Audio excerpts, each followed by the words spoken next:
नमस्ते दोस्तों, मैं मकरंद कुलकर्णी आईकॉम टैली इंस्टीट्यूट में आपका स्वागत करता हूं।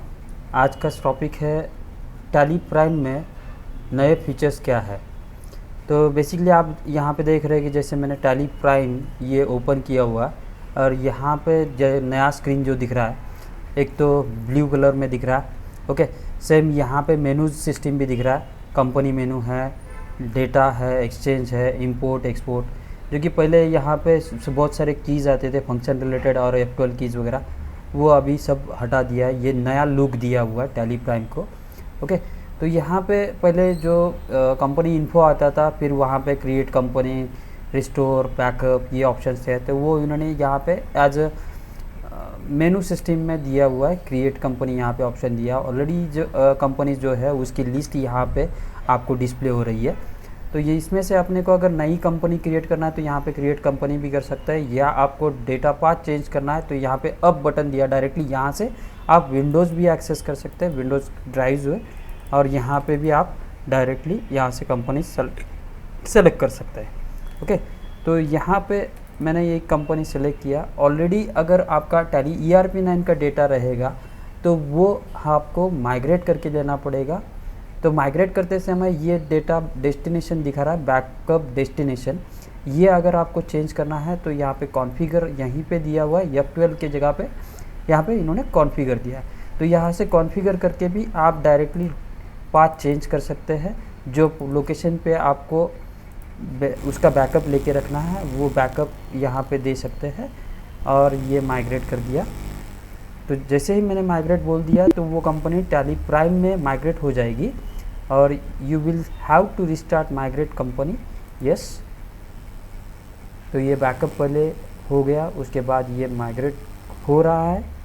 माइग्रेशन जैसे ही कंप्लीट हो रहा है, यहाँ पे मास्टर्स फिर ट्रांजैक्शन जो भी कंपनीज में डेटा रहेगा वो टोटली टैली प्राइम के हिसाब से वो माइग्रेट हो जाएगा।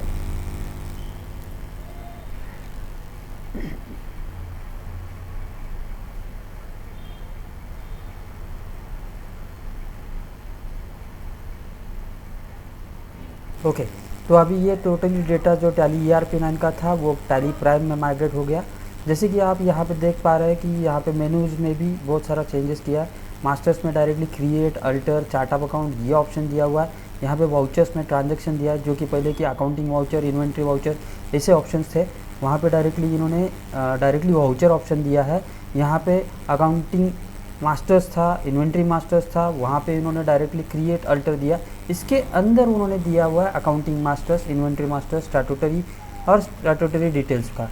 ओके, तो आपको यहाँ पे भी आपको डायरेक्टली मिल जाएगा। जो भी आपने ऑलरेडी क्रिएट किया था उसके लिए अल्टर ऑप्शन दिया हुआ है। अल्टर से जाके आप अल्टर भी कर सकते हैं। मेन सबसे इम्पोर्टेंट चार्ट ऑफ अकाउंट यहाँ पे दिया हुआ है। तो चार्ट ऑफ अकाउंट में आप यहाँ पे लेजर जो भी रेडीमेड है, चार्ट ऑफ अकाउंट आपका रेडीमेड है, वो यहाँ पे डिस्प्ले कर रहा है, जो कि आप डिस्प्ले मेनू से देख रहे थे, उसके जगह पे इन्होंने चार्ट ऑफ अकाउंट डायरेक्टली दिया हुआ है। वैसे ही सेम वाउचर्स है।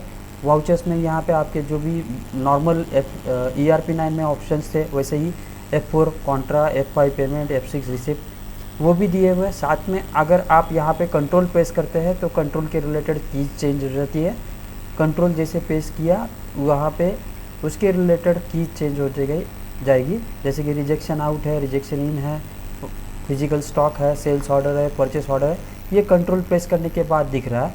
सेम वैसे ही मैं आल्ट प्रेस करता हूँ तो आल्ट के related debit note, credit note, stock journal, delivery notes, receipt notes ये भी दिख रहा है। साथ में यहाँ पे इन्होंने एक बटन दिया हुआ है F10 अदर वाउचर्स, यहाँ से भी आप डायरेक्टली सेलेक्ट कर सकते हैं।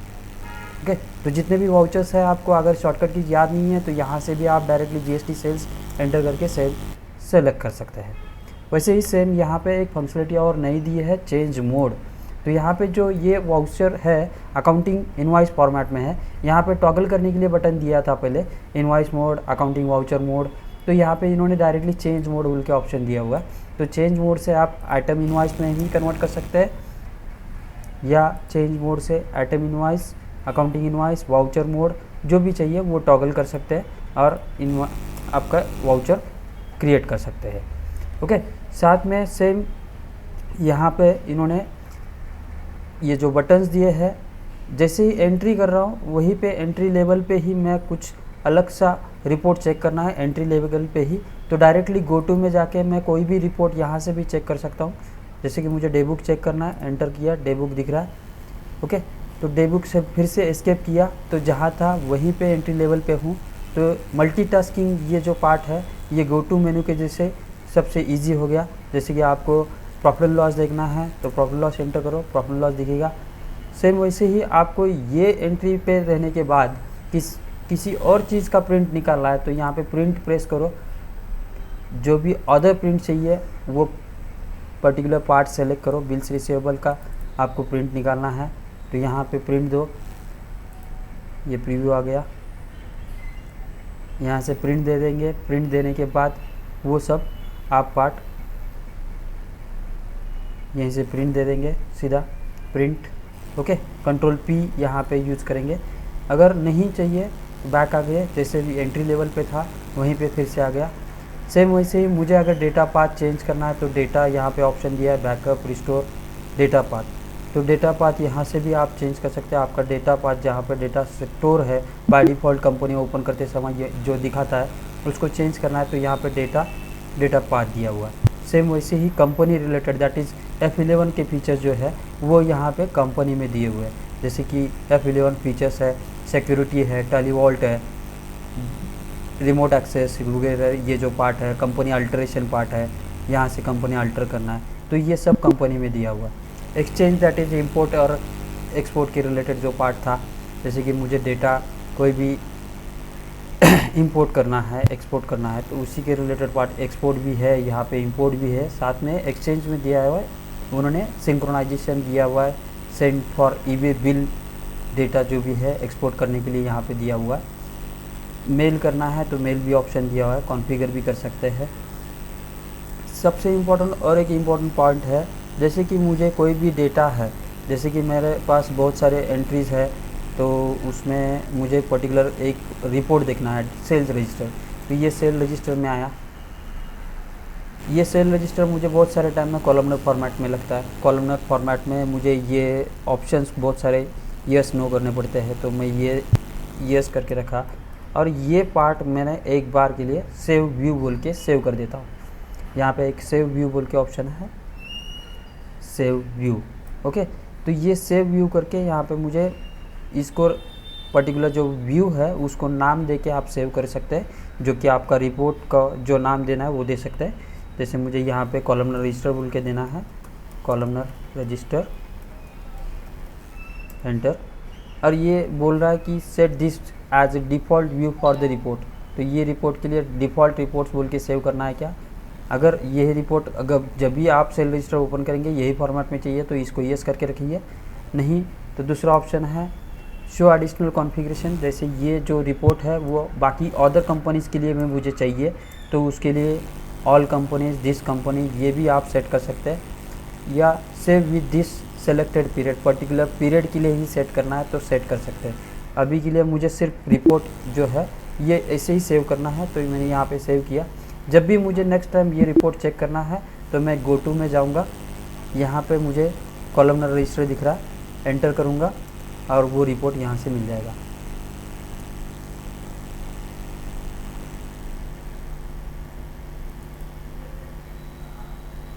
तो डेटा जितना रहेगा डेटा के हिसाब से वो थोड़ा सा टाइम लेगा।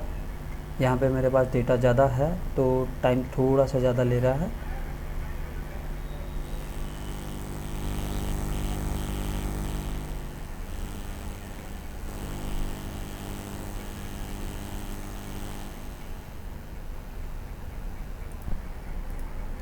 ओके दोस्तों, यहाँ पे अभी ये डेटा डायरेक्टली ओपन हो गया है।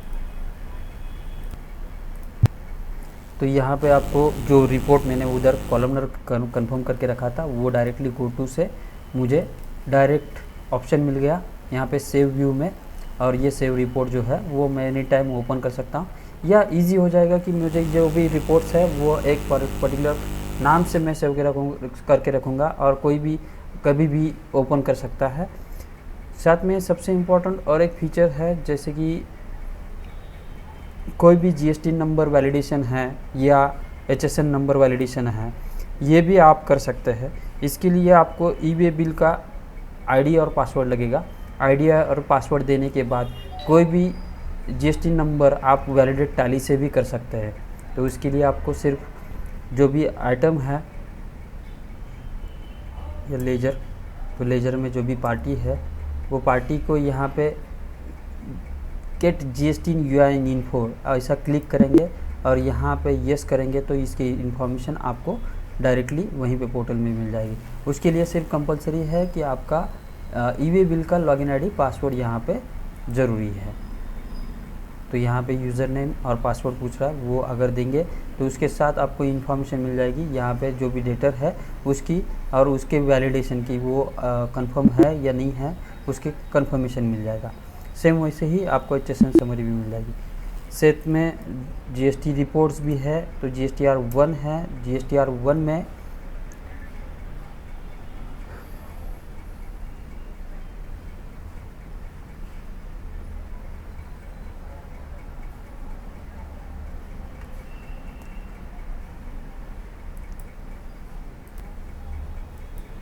यहाँ पे GSTR 1 में देख रहे हैं आप कि यहाँ पे दो ऑप्शंस है। एक तो पहले से दिया था ये नेचर व्यू, ये नेचर व्यू के हिसाब से भी आप डेटा चेक कर सकते हैं।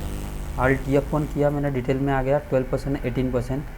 साथ में रिटर्न व्यू में भी चेक कर सकता हूँ, बट इसमें इम्पोर्टेंट था अपने को यहाँ से जो GSTR 1 है वो एक्सपोर्ट करना था।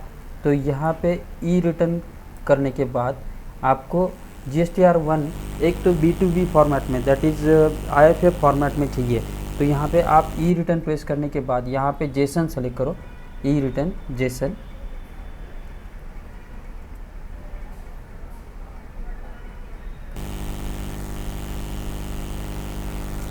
ओके, तो यहाँ पे आपको जेसन सेलेक्ट करना है, जेसन फॉर्मेट। यहाँ पे 3 ऑप्शंस है, CSV, एक्सेल और उसमें से जेसन चाहिए। ओके, तो जेसन जैसे सेलेक्ट करेंगे आप, यहाँ पे export separate files for each section पूछेगा। ईच सेक्शन का मतलब है यहाँ पे जो B2B है, B2C है, ये सेक्शन वाइज आपकी डेटा ये एक्सपोर्ट करेगा। उसमें से अपने को IFF भरने के लिए B2B लगने वाला है, तो ये यस कर देंगे। तो ये B2B, B2C अलग अलग करके देगा, उससे आप B2B इन्फॉर्मेशन डायरेक्टली पिकअप कर सकते हैं और IFF भरने के लिए आपको B2B information directly JSON format में अपलोड भी कर सकते हैं। उसके लिए अलग सा कोई प्रोविज़न करने की ज़रूरत नहीं है। साथ में सबसे इम्पोर्टेंट एक नई जो चीज़ है, जो कि अभी GSTR 1 अपलोड करते समय HSN समरी में बहुत सारे टाइम में दिक्कत आ रही थी, क्योंकि GST के फॉर्मेट में उन्होंने HSN समरी में बहुत सारे चेंजेस किए थे। उसमें से एक कॉलम नया ऐड किया था, वो कॉलम जो है टैक्स रेट का। तो ये टैक्स रेट का कॉलम भी इन्होंने अभी ये नया जो टैली ERP टैली प्राइम है 2.0 वर्जन में ये भी दिया हुआ है। ओके सर, तो यहाँ पे दोस्तों आपको आज की इन्फॉर्मेशन कैसे लगी, आप मुझे ज़रूर लाइक और शेयर करके रिप्लाई दीजिए। Thank you. और आपको कोई भी क्वेरी रहेगी, आपको कुछ भी पूछना है तो आप मुझे व्हाट्सअप कर सकते हैं। मेरा व्हाट्सअप नंबर है 8007777284। Thank you.